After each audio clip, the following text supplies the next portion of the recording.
श्री राधे, जय जय श्री राधे, जय जय श्री राधे।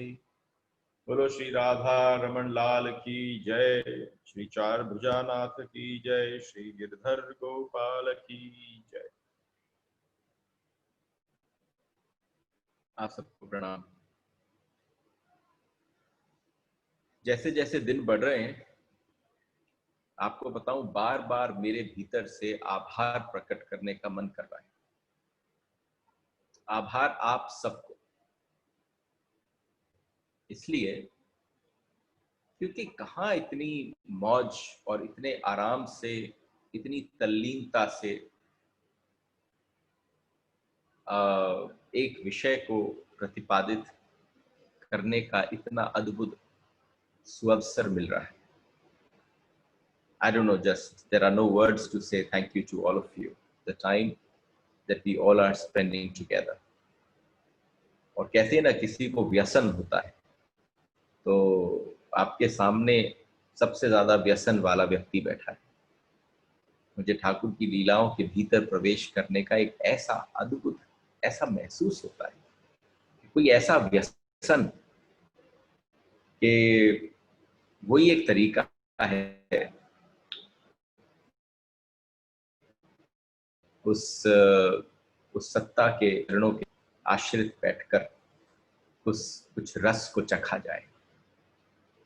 और ऑल्सो समथिंग टू से टुडे, आज जो विषय का हम प्रतिपादन करने जा रहे हैं अपने मीरा के इस जीवन में, सीरीज ऑफ टॉक्स में, ये जितने भी यहाँ बैठे हैं, ये आपके वो प्रश्न हैं जो मीरा की सखियां, मीरा की दासियां पूछ रही हैं। देखिए, आपको एक बात बताऊं, every time when I have always, even did those public events, I have always wanted people to come out with questions. और ये मैं हमेशा जानता हूं कि बहुत सारे ऐसे प्रश्न होते हैं जो हम प्रश्न के रूप से निकाल भी नहीं पाते, बाहर प्रकट ही नहीं होते। हमें पता ही नहीं होता ये प्रश्न हमारा है, लेकिन होता है। आज जब वो प्रश्न आपके पास आए तो अपनी झोली पसार दो, क्योंकि वो प्रश्न मीरा की सखियां जो मीरा के साथ सतत सेवा कर रही हैं, वो पूछ रही हैं। ये हमारे और आपके अंतस के प्रश्न, वो प्रश्न जिनको हम शब्द नहीं दे पाए, लेकिन जो हमें कचोटते हैं। तो कल जहां हम अपने मीरा के इस यात्रा के दौरान थे, उसकी जीवनी के दौरान थे, वहां पर कहाँ अद्भुत, बलिष्ठ, अत्यधिक रूपवान, अत्यधिक बहुत ही सुहृदय वाले भोज, और कहाँ एक विष के सने हुए बाण से जब उनके ऊपर प्रहार हुआ, और उसका प्रहार ऐसा हुआ कि पूरे शरीर में वो विष फैल गया। और जब वो विष पूरे शरीर में फैला तो बहुत कोशिश करी गई। कल हमने इस एक और बात को देखा कि जैसे ही कोई, जैसे गौक होती है, कोई छज्जा होता है, कोई झरोखा होता है, जैसे महलों में होते थे। आप आओगे हमारे वृंदावन में तो आप देखोगे कि इसी प्रकार के, जैसे एकदम कक्ष से बाहर निकलते थे तो बरामदे में जैसे बैठते थे, वहां कोई सलाखें नहीं होती थी, कोई ग्रिल्स नहीं होती थी, वो खुले हुए होते थे। एकदम मीरा ने जैसे ही देखा तो वो भागी पीछे, वो उस उन्माद अवस्था में थी जहां शरीर की सुध बुध नहीं थी। पीछे पीछे उनको रोकने के लिए कि कहीं सच में ही उस झरोखे से कूद ना पड़े, क्योंकि गढ़ पर है। गढ़ मतलब किसी पहाड़ पर, एक चट्टान के ऊपर पूरा किला बना हुआ है। आप अभी भी जाएं तो आपको दिखेगा वहां किस प्रकार से बड़ी बड़ी शिलाएं। तो जहां पर जो मीरा का महल था, एकदम भागे तीव्र गति से उस अवस्था में जहां अपने शरीर को संभाल नहीं सकते थे। मीरा के दोनों पांव हवा में आ चुके थे, हाथ ऊपर की तरफ थे, क्योंकि कृष्ण आगे जा रहे थे। उसे केवल कृष्ण दिख रहे थे, न शरीर का भान था, न मन का भान था। जब कूदी तो उस वहां को जब पकड़ा तो वो वहां और चिर गई। कहीं कोई रिसाव होगा जो अंदर की तरफ बह पड़ा, और जब वो रिसाव भीतर की तरफ बह पड़ा तो वो प्राण घातक सिद्ध हुआ। और कल जब हमने आपके इस बात को विश्राम लिया तो उन्होंने मीरा से कहा, देखो, भक्ति से ही कहा जा सकता है, भक्ति मीरा और भक्त भोज। आप के जीवन में आप किसी व्यक्ति से कहें दर्शन करा दो, कोई दमदार बात नहीं है। और आप अगर साक्षात भक्ति से कह दो कि मेरे को दर्शन करा दो, तो भक्ति में सामर्थ्य है कि आपको दर्शन करा दे। तो भोज ने किसी से नहीं कहा, भोज ने किसी अंत समय पर किसी संत, किसी साधु, किसी महात्मा की जिज्ञासा नहीं करी, किसी के विषय में ये नहीं सोचा कि कोई मेरे को अंत समय पर आकर दर्शन जाए, क्योंकि साक्षात भक्ति के साथ रहते। और जब भक्ति से कहा तो भक्ति ने भी आंखें मूंद कर ऐसे दर्शन कराए जो आपको कल दर्शन कराए। और उस समय पर ऐसा लगा जैसे गोविंद ने आकर दोनों बाहों से भोज को भर लिया और आभार प्रकट किया हो कि जो तुमने मीरा के लिए किया वो मीरा के लिए नहीं किया, वो तुमने मेरे लिए किया। लेकिन अंत समय बिल्कुल निकट था। रतन सिंह को एकदम बुला भेजा। वो पीछे छिप कर रो रहे थे, अपने आंखों से अश्रु पहुंचते हुए अपने ज्येष्ठ भ्राता भोज के पास पहुंचे और उन्होंने जाकर उनसे कहा, मैं भाभी का सारा भार तुम्हारे ऊपर छोड़कर जा रहा हूं रतन सिंह। मैं इस अपनी मीरा का सारा भार तुम्हारे ऊपर सौंप रहा हूं। मुझे वचन दो, कभी इनको कष्ट न होने दोगे। मुझे वचन दो कि कभी इन्हें कष्ट न होने दोगे। ये क्या फरमा रहे हैं बाप जी को? रतन सिंह बोले, वे भाई की छाती पर एकदम सिर रखकर जैसे रो पड़े और उन्होंने छूटते कहा, ये आप कैसी बात कहलवा रहे हो? मेरी जिम्मेदारी है भाभी साहब, मैं पूरी उनकी देखभाल करूंगा। वचन दो भाई, अन्यथा मेरे प्राण न चले जाएंगे, मेरे प्राण नहीं निकल पाएंगे। अगर मेरे प्राण अटके ही केवल मीरा में हैं, अब मेरे पास अधिक समय नहीं रहा। रतन सिंह ने भाई के पांवों पर दाहिना हाथ रखकर अपने माथे पर रखकर उसे स्पर्श कर कर कहा, मैं आपको वचन देता हूं। आंखों से आंसू बहाते हुए बोले, भाभी साकू मैं कुल देवी बाण माता से भी अधिक पूज्य मानूंगा। एक देवर का ये कहना, जिसने पूरे समय अपनी भाभी सा को उस महल में आने से लेकर उस दिवस तक देखा, तो आज क्या दर्जा दिया रतन सिंह ने अपनी भाभी को कि मैं कुल देवी से भी ज्यादा पूज्य मानूंगा। इनकी कुल देवी है बाण माता और बिल्कुल उस भांति भाभी की मैं देखभाल करूंगा, उनको वैसा पूज्य मानूंगा। उनका हर आदेश श्री जी के आदेश से भी अधिक अनिवार्य समझूंगा। इनके ऊपर आने वाली प्रत्येक विपत्ति को रतन सिंह अपनी छाती पर झेलेगा। भोजराज ने हाथ बढ़ाकर अपने भाई को छाती से लगा लिया। दूसरे दिन गंभीरी के तट पर एक चंदन की चिता जल रही थी। दूसरे दिन गंभीरी के घाट पर एक स्थान, गंभीरी के तट पर चंदन की चिता के ऊपर भोजराज का पार्थिव शरीर लिटा दिया गया और राजमहल और नगर में हाहाकार व्याप्त हो गया। मीरा के नेत्रों से आंसू की झड़ी लग गई, आंखें सूज गई थीं, क्योंकि आज उनके परम सखा ठाकुर के लोक की तरफ निकल पड़े हैं।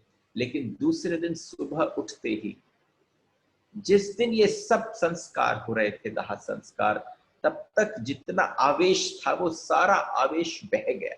लेकिन दूसरे दिन सुबह उठकर सदैव की भांति नित्य कर्मों में लग गई मीरा।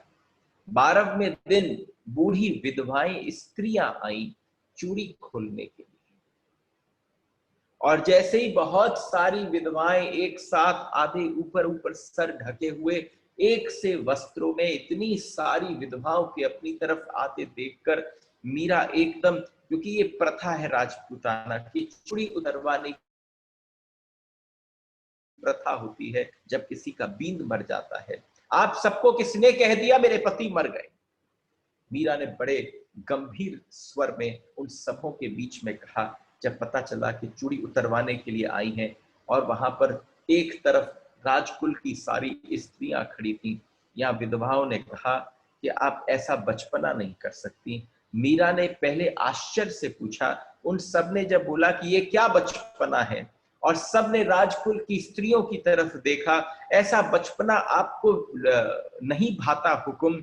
आप बताइए, उनके साथ ही तो आप यहाँ पधारी थी, मेड़ता से वही तो आपको लेकर आए थे कि नहीं नहीं वो तो मेरे मित्र थे, नहीं वो तो मेरे मित्र थे, मेरे सखा थे, वो आए, वो लाए, मैं साथ आ गई, अब आप वापस भेजोगे तो मैं मेड़ता वापस चली जाऊं। अगर आप सब मुझे वापस भेजोगे तो मैं वापस चली जाऊंगी, लेकिन अपने पति के रहते क्या बताओ कि क्या कोई ठाकुर जी भी कभी मरते हैं क्या? अरे मेरे पति जो है वो गिरधर गोपाल हैं, जिनके साथ आई थी वो मेरे मित्र हैं, कुछ भी हो जाए मैं चूड़ियां न उतारूंगी। ये जो मैंने धारण किया था पड़ना, वो चित्तौड़ का पड़ला नहीं था, वो द्वारकानाथ का पड़ला।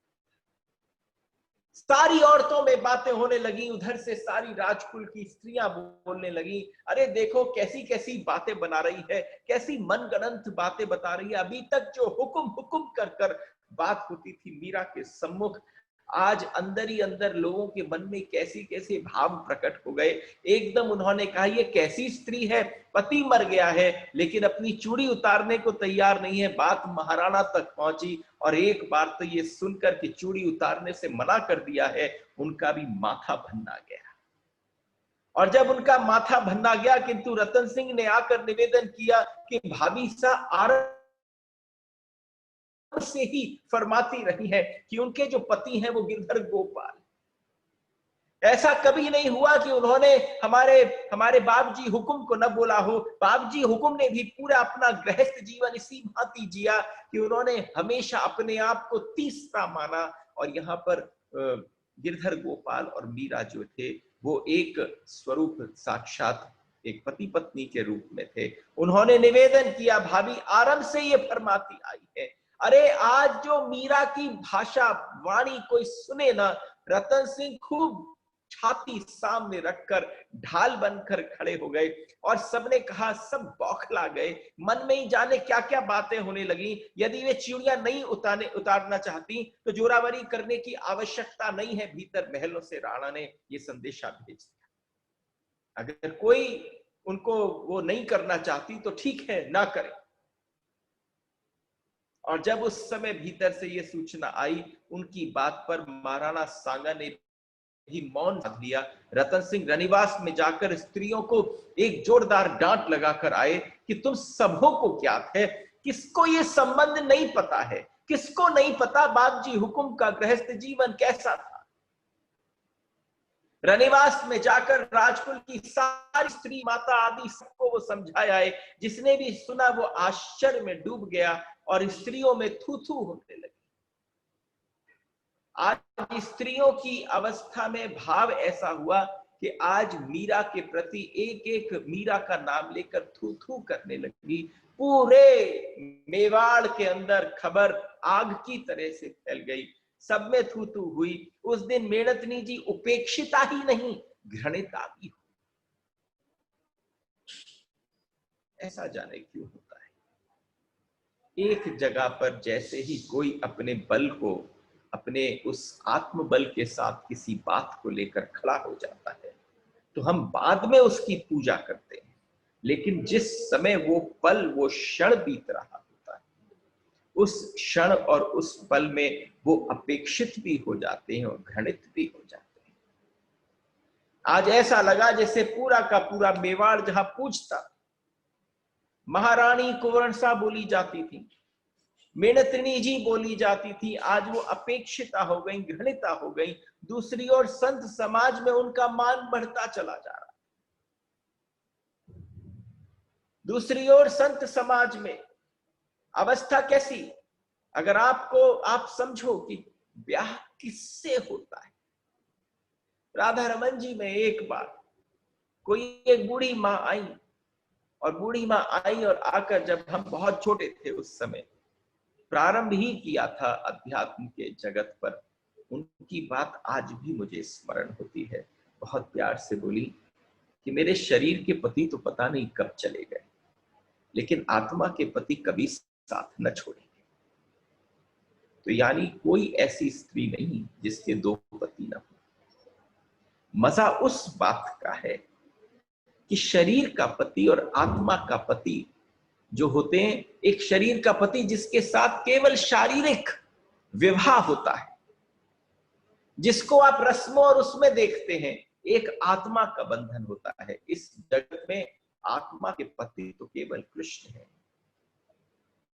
आज मीरा ने जब साधु संत की जमातें इकट्ठी होने लगी, चारों तरफ से उनका जय जयकार होने लगी, उनके सरल सीधे इतने हृदय को स्पर्श करने वाले भजनों के लिए लोग लालायित रहते, चंपा के पास बार बार पहुंचते कि चंपा हमें जो लिखा है, और वो जो कविताओं की वो जो गीत लिखती थी उनकी पुस्तिका हमेशा चंपा के पास रहती, लिख लिख कर गीत दे दिए जाते, लोग अपने अपने गांव में ले जाते, संत ले जाते, साधु ले जाते, अलग अलग तीर्थों में ले जाते, और वहां जाकर उन सारे भजनों को गाया जाता।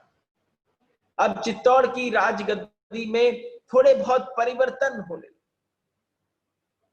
दिल्ली के सुल्तान थे इब्राहिम लोधी, और इब्राहिम लोधी को बाबर ने हरा दिया युद्ध में। तो बाबर का हौसला बढ़ते हुए देखा, और जब बाबर का हौसला बढ़ा तो सभी राजपूत शासकों ने मिलकर सोचा कि महाराणा सांगा को आगे रखकर सारे छोटे छोटे राज्य मिलकर क्यों ना बाबर का सामना करें। तो वहां पर एकदम युद्ध का धौंसा धमधमा उठा, चारों तरफ नगाड़े दुंदुभियां बजने लगी, यहाँ से सारी सेनाएं तैयार होने लगी, और आगरा के खानवा में ले जाकर एक बड़ा ही जबरदस्त युद्ध हुआ, जहां पर राजपूतों की तरफ से अग्रज महाराणा सांगा निकल गए।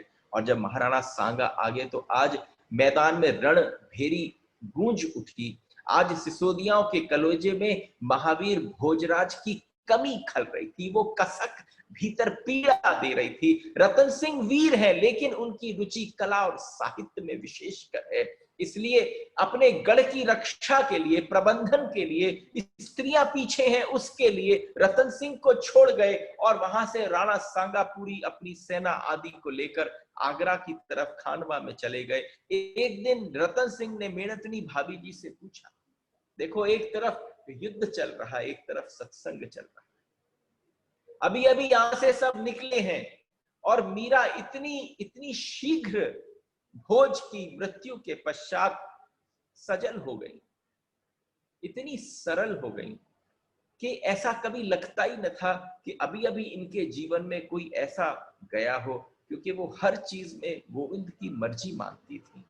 जिस समय भोज थे तब तक उन्हें सब कुछ गोविंद की भांति वो उनकी ढाल बन के खड़े थे। आज रतन सिंह आ गए, अब रतन सिंह को भी कला और साहित्य में बड़ा आनंद आता, वो अपनी पत्नी के साथ पहुंच जाते और मीरा के पास पहुंचकर बहुत सारे प्रश्न करते कि भाभी साहब, जब संसार में सभी मनुष्य भगवान ने ही बनाए और उनके स्वभाव रूप गुण उन्हीं की कला है, फिर किसी को भला और किसी को बुरा कहकर हम लड़ाई झगड़ा क्यों करते?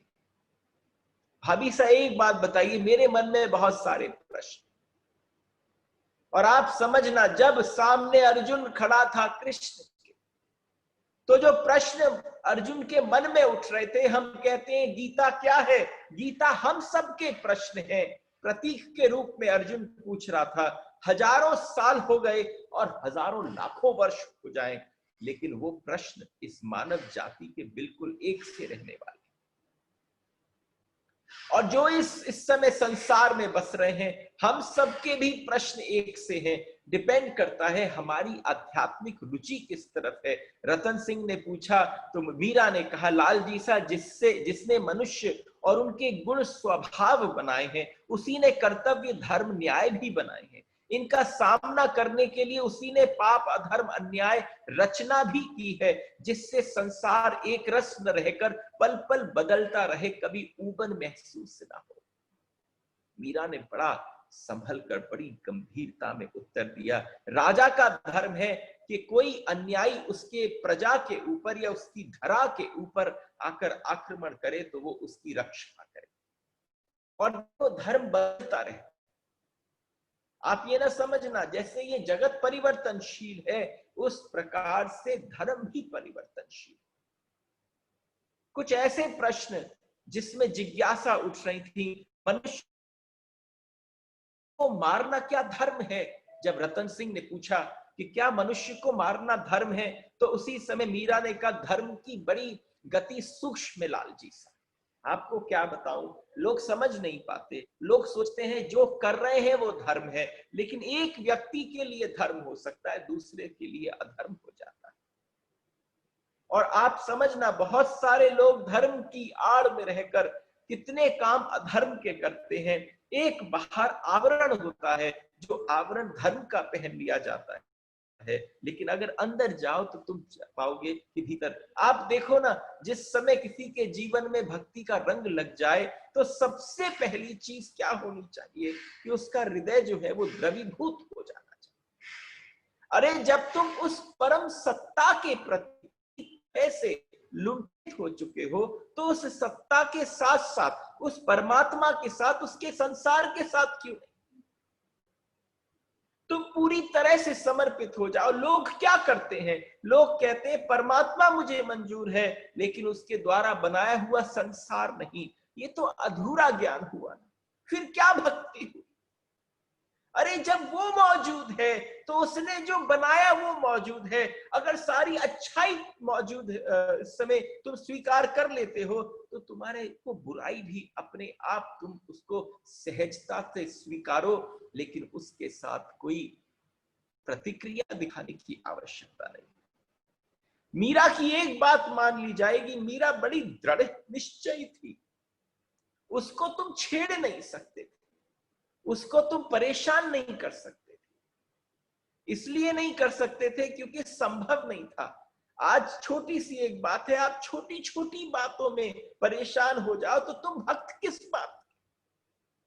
तो यानी जितना तुमसे हो रहा है वो सिर्फ आडंबर है भक्ति का, लेकिन अगर वास्तव में भक्ति है तो किसी में बल नहीं कि तुम्हें परेशान कर जाए। मीरा ने कहा आप क्या सोचते होंगे आपको बातें चुभती हैं, पर मीरा ने अपनी बात कही, मुझे कोई बात नहीं चुभती, मुझे कोई पीड़ा नहीं होती। मीरा ने कभी तेज आवाज में भी कोई उत्तर न दिया। इतनी बार उदा आती है, इतनी बार रनिवास में ईर्ष्या की बातें होती, उसने सिर्फ एक ही बात कही, जहां प्रेम भर गया हो, जहां प्रेम ही हो, फिर कैसे चयन करोगे कि किसी को द्वेष दूं कि किसी को प्रेम दूं? अगर तुम प्रेम हो ही गए हो तो तुमसे प्रेम ही निकलना चाहिए, फिर आधा अधूरा नहीं हो सकता। इसका मतलब अगर किसी के साथ क्रोध है, किसी के साथ अहम है, तो अभी तक प्रेम नहीं घटा, क्योंकि अगर वास्तव में प्रेम घट जाए तो तुम्हें कुछ बुरा ही नहीं लगेगा। धूल छड़ जाती है वस्त्रों पर, फिर उसे छांट देते हो। और जिस समय ऐसा रहा, उन्होंने ऐसे ऐसे प्रश्न किए, उन्होंने बताया कि धर्म वास्तव में बदलता है। आप किसी को मारे तो अधर्म है, लेकिन अगर राजा अपनी रक्षा धरा और प्रजा के लिए मारे तो उसका धर्म। इस प्रकार से धर्म की चर्चा करी गई। ये मीरा के धर्म की चर्चा है। रतन सिंह आज देवर नहीं लगते थे, रतन सिंह आज कोई शिष्य लगते थे। मन में उद्गार हुए और प्रश्न करना प्रारंभ कर दिया। आपको बताऊं लोग क्या सोचते थे कि मीरा की घटना, मीरा की स्टोरी मात्र एक आध दो दिन में बताओ, सांप आ गया उसको जहर पिला दिया। अरे ये घटना तो बहुत बात की है, ये कोई घटना में घटना है। आप एक बात समझना, जब परमात्मा उसके जीवन में आ गए, परमात्मा उसमें उतर आए, तो उसके बाद परमात्मा की जिम्मेदारी है कि वो किस प्रकार से किसी जहर को अमृत में परिणत करे। आपका कर्तव्य जो था वो आपने पूरा किया, फिर उसके बाद छोड़ दिया। मीरा ने सिर्फ प्रार्थना ही तो करी थी, उन प्रार्थना वो पहुंच गई उनके पास, और वो प्रार्थनाओं का उत्तर आने लग गया। और जब प्रार्थनाओं का उत्तर आने लगा तो बात अद्भुत हो गई। यहां पर दोनों में बात होती, रोज रोज कोई ना कोई आता, एकदम सेवक दौड़कर पता चला रतन सिंह जी जो हैं वो मीरा के महल में विराजमान हैं। तो रोज वहां युद्ध के समाचार आते और जब चित्तौड़ आते तो महाराणा सांगा जी जान से युद्ध कर रहे थे। वो जी जान से युद्ध कर रहे थे। बाबर को देश के बाहर ही निकाल देना है। उनकी वास्तव में हार्दिक इच्छा थी कि ऐसा न हो कि कोई और हमारे ही देश पर आकर राज करे। बाबर को बाहर खदेड़ देना है। इस युद्ध में महाराणा के सांगा के चेहरे पर एक विष बुझा बाण घुस गया। देखो, उस युद्ध में भी भोज के बाह में एक जहर में सना हुआ बाण लग गया था और यहाँ पर भी महाराणा सांगा के मुख में किसी ने एकदम बाण कहीं से छुप कर किसी ने बैठकर आघात किया और वो प्रवेश कर गया। मूर्छित हो गए कई मेवाड़ी सरदार। उन्हें जयपुर के पास बसवा गांव में चिकित्सा कराने ले गए। वहां पर भी रहकर वो बार बार उनमें उत्तेजना होती कि कुछ भी करूंगा, लेकिन बाबर को अपने देश पर, अपनी संस्कृति पर, अपनी धरा पर, अपनी मातृभूमि पर शासन नहीं करने दूंगा। लेकिन उसी गांव में रहते हुए कोई ऐसा था नमक हराम, एक ऐसा नमक हराम था, उसने वो सही हो रहे थे और सेना तैयार कर वापस युद्ध में पहुंचने वाले थे। किसी अंतर के ही आदमी ने उन्हें विष दे दिया और जब हुआ तो मांडल गांव में, मांडलगढ़ में उनका अंतिम संस्कार किया गया। आज महाराणा सांगा भी चले गए। जब महाराणा सांगा गए तो महाराणा सांगा की पत्नी धनाबाई से कुंवर रतन सिंह की प्राप्ति हुई और कर्मावती बाई करमैती से कुंवर विक्रम आदित्य और कुंवर उदय सिंह की प्राप्ति हुई। Now these are not such names जो आप ये सोचें कि कोई मनगढ़ंत नाम हो सकते हैं। This is a part of our history. ये एक एक नाम, एक एक सब कुछ जीवंत थे। मुझे वास्तव में उससे ज्यादा पीड़ा और किसी चीज में नहीं लगती कि जब कोई हमारी संस्कृति को, हमारे स्क्रिप्चर्स को, माइथोलॉजी का नाम दिया जाता है। जैसे कि कोई कपोल कल्पित कल्पना है, ये तो साक्षात है। न वो है जिसको हम भागवत, भारत या रामायण आदि ग्रंथों में अपने सारे पुराणों को कहते हैं। सब कुछ घटा है। देखो, घटा ना हो तो आपके हृदय को स्पर्श नहीं कर सकता, और जिस किसी के भी हृदय को स्पर्श कर रहा हो तो आप समझना कि आपके भीतर का तत्व क्या है। हम भूल जाते हैं हम कौन से मार्ग के पथिक हैं, हम भटक जाते हैं, किसी का आकर्षण हमें खींच कर ले जाता है, किसी और धर्म की तरफ पहुंच जाते हैं, किसी और की तरफ आकर्षित हो जाते हैं। लेकिन आप समझना,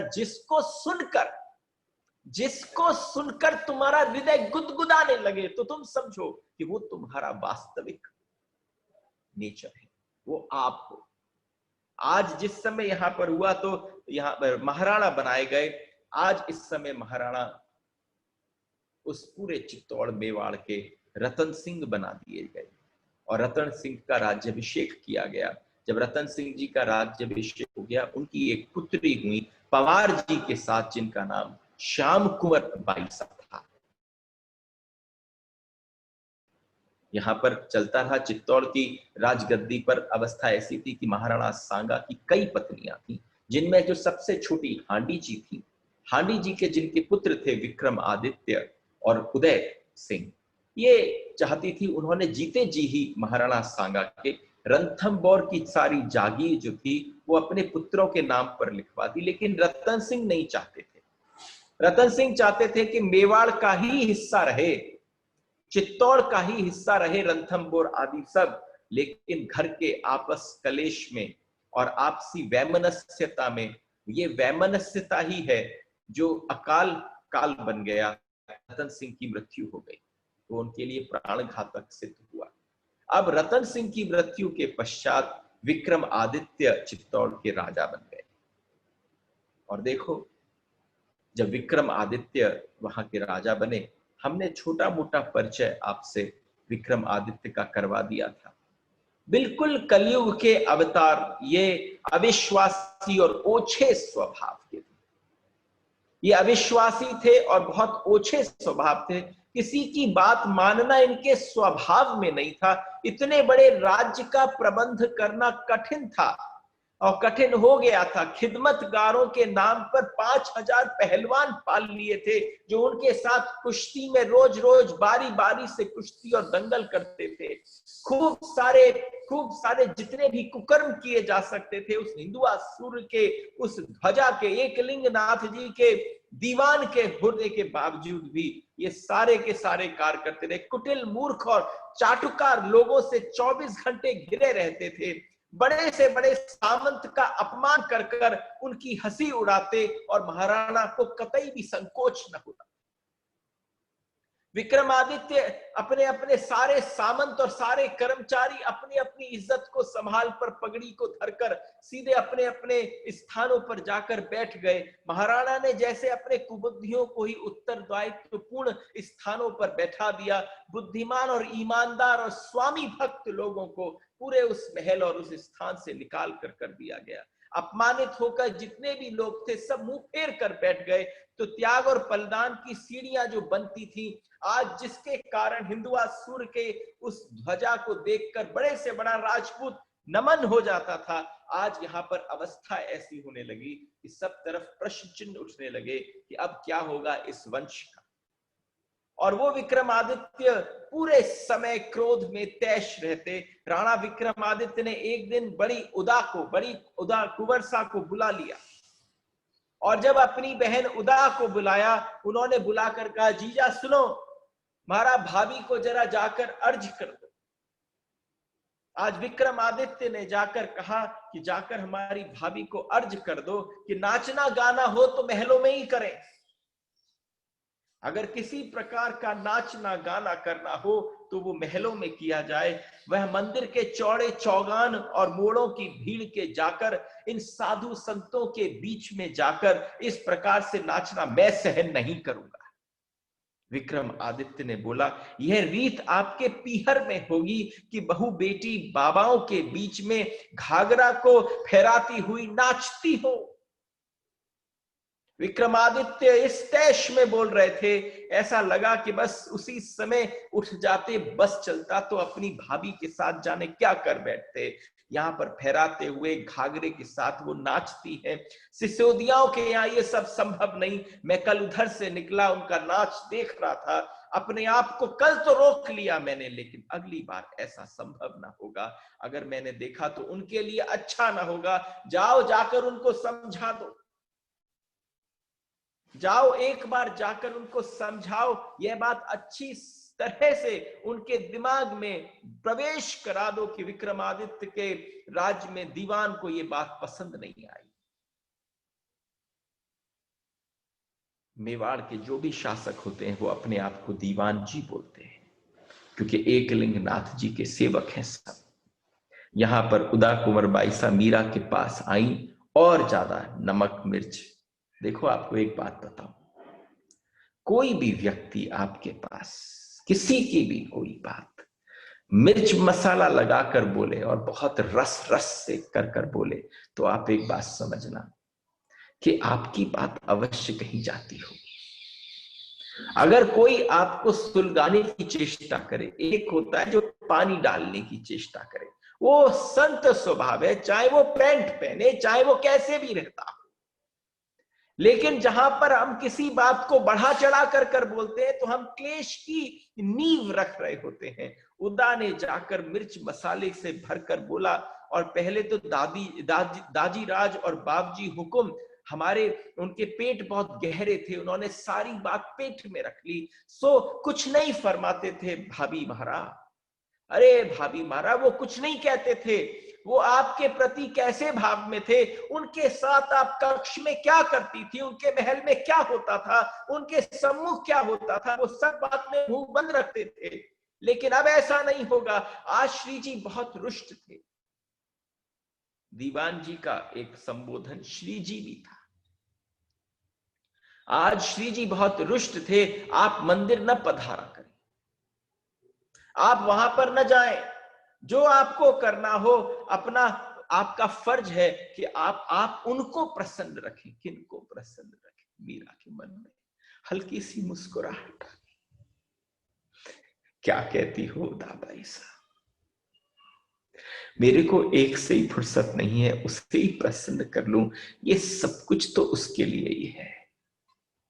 ऐसा रूप, ऐसा लावण्य, ऐसी सादगी जिसकी कल्पना न की जा सकती हो। अगर आप इस समय वहां पहुंच जाएं और किसी भक्त से जाकर कोई ये कहे कि अरे इनको प्रसन्न कर लो तुम्हारा सब हो जाएगा, तो तुम समझना कि सारी गड़बड़ हो गई।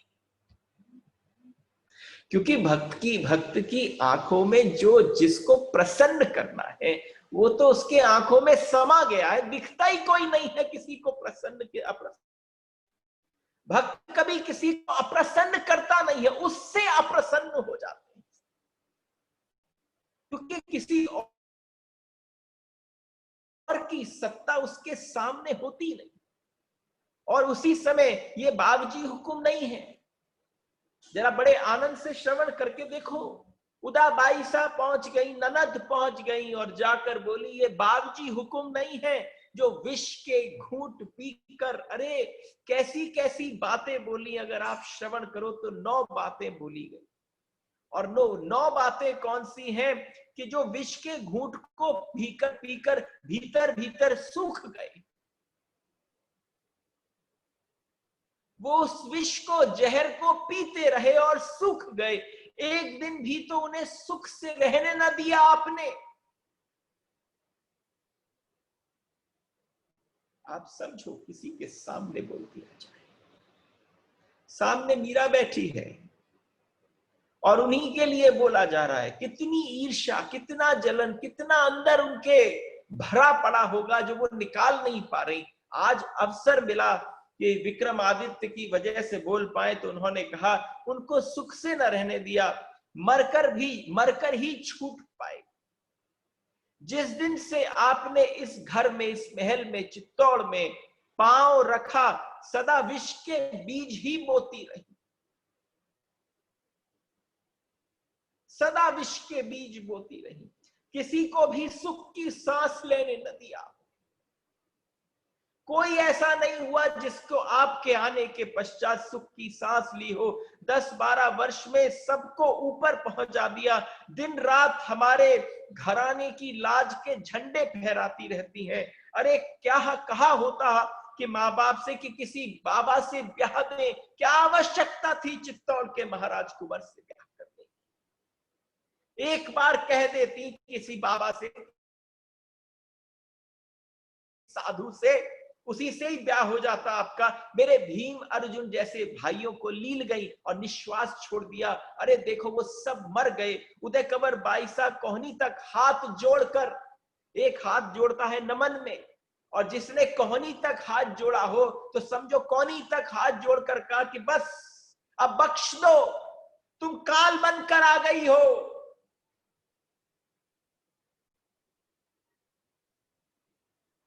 सामने मीरा ने सुना, अंदर ही अंदर जो कुछ सुना वो गिरधर गोपाल के चरणों में अर्पित कर दिया।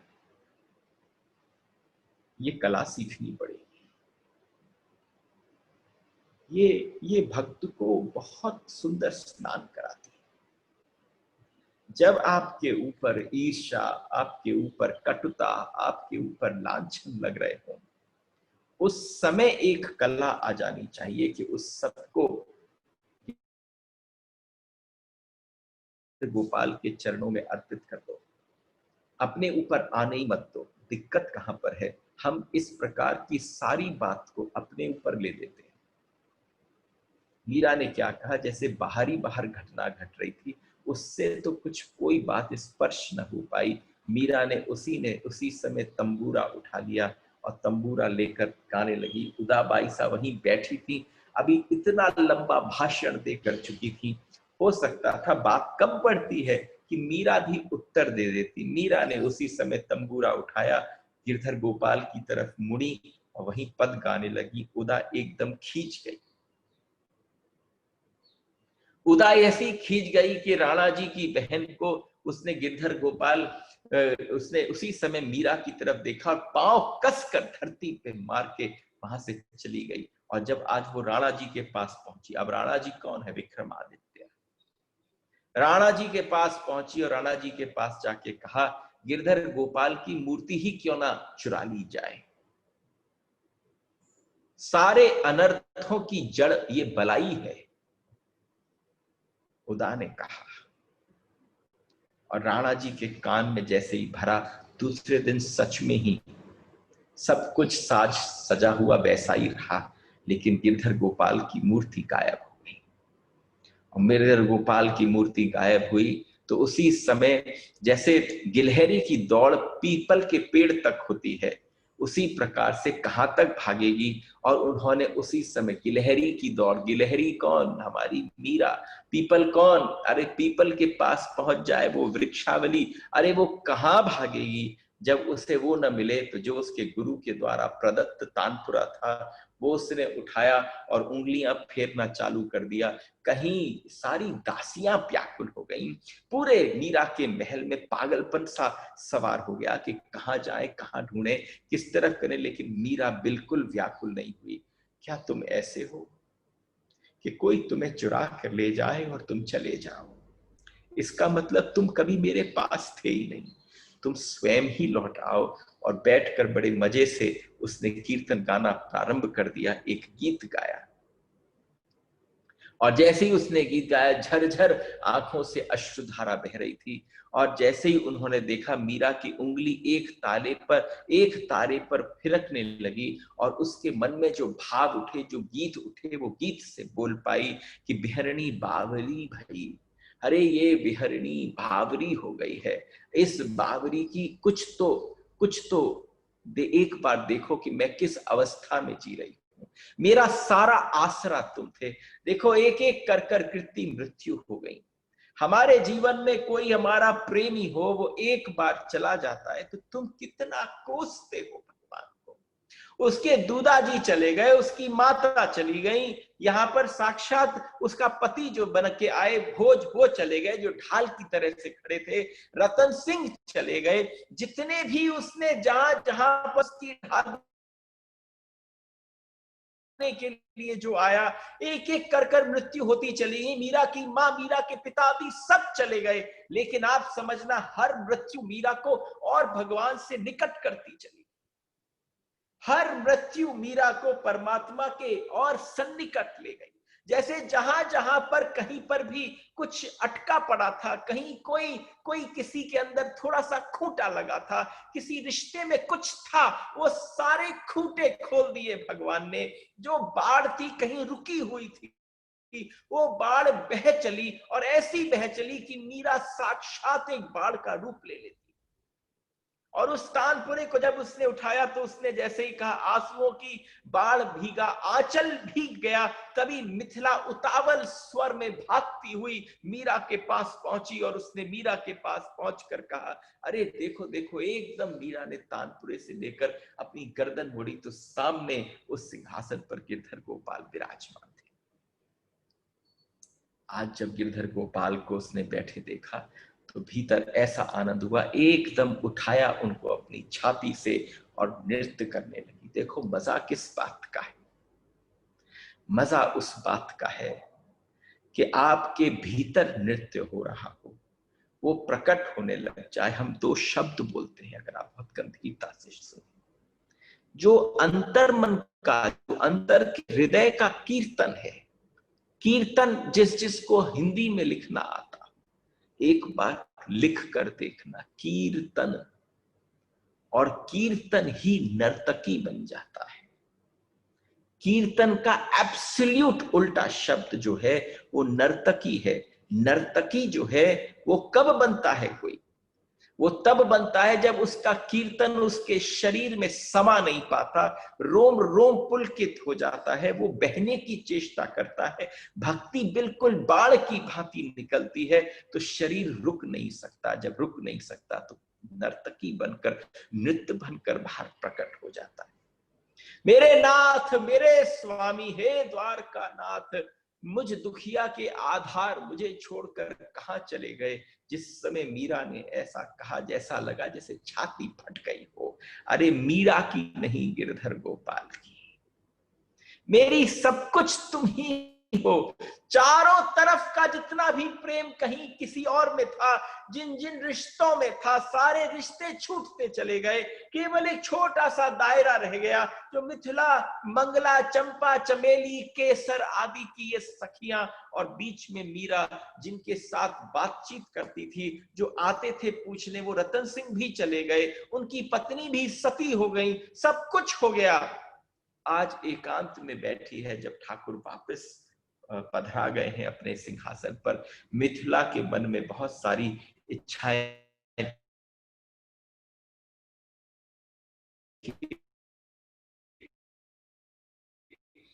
ये मिथिला के पास।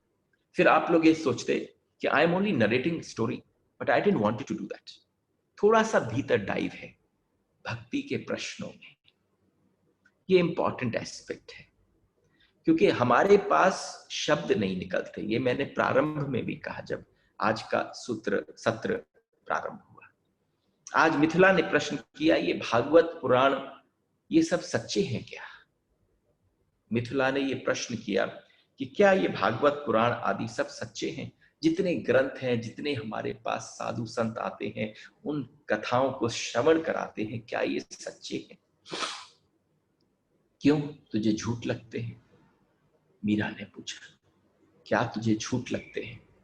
तो जैसे उन्होंने कहा, नहीं झूठ की बात नहीं है, मेरे मन में जिज्ञासा उठी। आप देखो ना कैसी कैसी बातें लिखी हैं। रावण के 10 सिर, किसी व्यक्ति के 10 सिर हो भी सकते, आप बताओ, उसका तो घर में प्रविष्ट करना मुश्किल हो जाएगा। ऐसा लगा जैसे किसी छोटी सी बालिका ने आकर प्रश्न पूछ दिया। आप बताओ, भगवान कृष्ण की द्वारकानाथ की कथा सुनी तो उसी समय क्या सुना भाई? 16,108 पत्नियां। आप बताओ कैसा होगा उस व्यक्ति का? यहां पर 2-2, 3-3, 4-4 है, वही आपस में खटकती रहती। हमारे ही महल में देख लो, महाराणा सांगा की पत्नियों को देख लो, सबको देख लो। तो मीरा ने बड़ा सुंदर भाव से उत्तर दिया, ये अतिशयोक्ति है मिथिला। हमारे जो शास्त्र है वो इतने वैज्ञानिक है कि जब कोई व्यक्ति रावण जैसा होता है, या कोई व्यक्ति व्यक्तित्व के रूप में रावण जैसा व्यक्तित्व बन जाता है, तो जो 10 सिर हैं उसके वास्तव में कभी 10 सिर थे नहीं। वो दशानन क्यों कहा जाता था? वो दशानन इसलिए कहा जाता था क्योंकि एक सिर, 2 आंखें, एक जीभा, 2 कान, इन सब चीजों का क्या है? ये हमारी इंद्रियां हैं, इससे हम भोग करते हैं। और एक व्यक्ति के गर्दन के ऊपर एक ही शीश होता है, लेकिन जिस व्यक्ति में भोग को ग्रहण करने की असीमित क्षमता हो, उसके भोग की कोई सीमा न रही हो, वो इतना भोग सकता हो जितने 10 पुरुष, 10 मुंह, 20 आंखें, 10 नाक, 10 मुंह से करता हो। जो इतनी क्षमता रखता हो वो दशानन है, जिसकी वासना का कोई अंत ना हो। इसलिए अतिशयोक्ति कर कर 10 सर बोल दिए गए, और लोगों ने क्या सोचा? 10 सर है, ये ज्ञान है मीरा का। उसने कहा, तू जो कहती है मेरे द्वारकानाथ के 16,108 पत्नियां, बहुत कम, एक बार कोई देख तो ले, एक बार कोई उनको निहार तो ले। उसके पश्चात इस जगत में जितनी भी आत्माएं हैं, वो सारी आत्मा से जब रमण करेंगी तो उस रूप के ऊपर लुंठित हो जाएंगे। 16,100 तो वेद की ऋचाएं हैं। देखो, अभी तो आप मीरा सुन रहे हैं, ये तो भागवत का विषय है। कभी जब अवसर होगा तो आपको भागवत श्रवण कराएंगे, लेकिन इसमें गहरे में प्रवेश नहीं कर सकते आज। प्रश्न बहुत गहरे थे। उसने कहा वो अतिशयोक्ति है, और जो ये तुम शास्त्र देखती हो ना, ये वेद में केवल 2 प्रकार के लोगों के लिए। अब आपको अंदर आज निरीक्षण करना पड़ेगा, आप उन 2 प्रकार में से हो या तीसरा पैदा हो गया है। And see, this kind of discussion is only possible जब आप गांधीर्य में प्रवेश करते हैं। आप समझना कि हम सिर्फ कथाएं, स्टोरीज ही स्टोरीज सुनाएं, तो एक बार की कथा कोई भी सुना सकता है, स्टोरी कहीं से भी ली जा सकती है। ये जो अंतर की बातचीत है, जिसके अंदर मीरा के हृदय से आपका मिलना होता है कि अरे उसके पास साधन नहीं थे, आपके पास साधन है। आपके पास कोई आकर 24 घंटे आपको बता सकता है, उसके पास साधन नहीं थे, लेकिन जो उसने सुना, जो उसने सत्संग से स्वीकार किया, तो उसने कहा दो ही प्रकार होते हैं। कुछ शास्त्रों में लिखा है 2 प्रकार के मनुष्यों के लिए ही है। जितने शास्त्र हैं 2 प्रकार के लिए हैं। एक है वो जो ज्ञानी है, जो कथानकों में छिपे हुए अर्थों को अपने मन की मनीषा मंथन कर कर, उस मनीषा से मंथन कर कर उसके अर्थ निकालते हैं, वो परम ज्ञानी है। ये शास्त्र उनके लिए है, वो पहली कैटेगरी। कि जब आपके सामने कोई शास्त्र आता है, कोई नाम आता है, आप समझना, मेरे को इतना इतना आनंद आता है जब हमें लगे कि हमें एक एक शब्द पर बोलना है, क्योंकि आप उसमें प्रविष्ट हो जाए।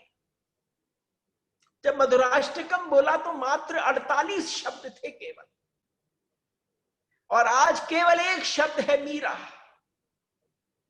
और जब मीरा बोल नहीं पाई, जब कृष्ण ने उसका नाम पूछा, चौरी तेरा नाम का है, तो मीरा के मुख से मीरा न निकला, मेरा निकला। क्योंकि सामने जो खड़ा था, उसके सामने मीरा भूल गई कि वो मीरा है। मीरा को क्या याद रहा कि वो मेरा। ये भक्ति। बस जिस पल ये परिचय हुआ, उस समय लगा कि इसमें कूद जाओ तो अथाह सागर में प्रविष्ट हो जाओगे। भक्त की विशेषता ये है कि भक्त लगता तो एक शरीर है, लेकिन भीतर उसके सागर है वो भक्ति का। ये मीरा की अवस्था है।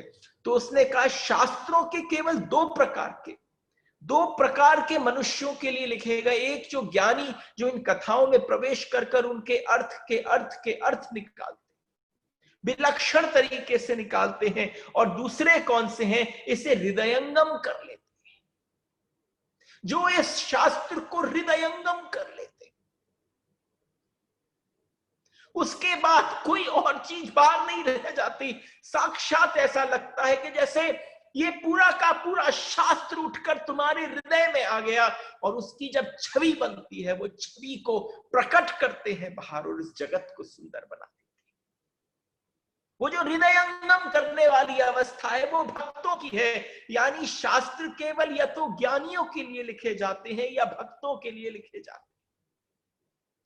लेकिन तीसरा पैदा हो जाता है। वो तीसरा कौन है जो इसमें से पैदा होता है? वो तर्क और कुतर्क है, वो अविश्वास है, वो अश्रद्धा है। जिसको ये सब कहानी किससे लगते हैं, उससे जो पैदा होता है, ये बने तो 2 के लिए थे, तीसरा अपने आप आ जाता है जब वो आपके भीतर पहुंचकर प्रश्न अर्पण करता है, प्रश्न उठाता है, और तर्क और कुतर्कों की अब उसकी संख्या बढ़ती जा रही है। करना क्या चाहिए? तीसरा अनायास ही पैदा होता है, वो संशयी है। इस संशयी को मिटाना होगा। कि कैसे मिटाना होगा? या तो ज्ञानी के पास पहुंच जाओ या भक्त के पास पहुंच जाओ। भक्त के पास पहुंचोगे तो वो तुम्हें, तुम्हारे हृदय को ऐसे धोएगा, ऐसे मांझेगा कि मांझ कर तैयार कर देगा कि परमात्मा तुम्हारे हृदय पे आकर विराजमान हो जाए। मीरा ने और कुछ न किया। आप समझना, पुरानी घटना हो गई थी। हो सकता है हमारे तक ये खबर आ पाती कि ना आ पाती, शास्त्रों से आती तो आती, लेकिन मीरा के मार्फत बहुत नई नई सुगंध आई। गिरधर गोपाल की, कृष्ण की जो सुगंध आई, वो मीरा ला सकी, क्योंकि हृदयंगम हो गए सारे शास्त्र।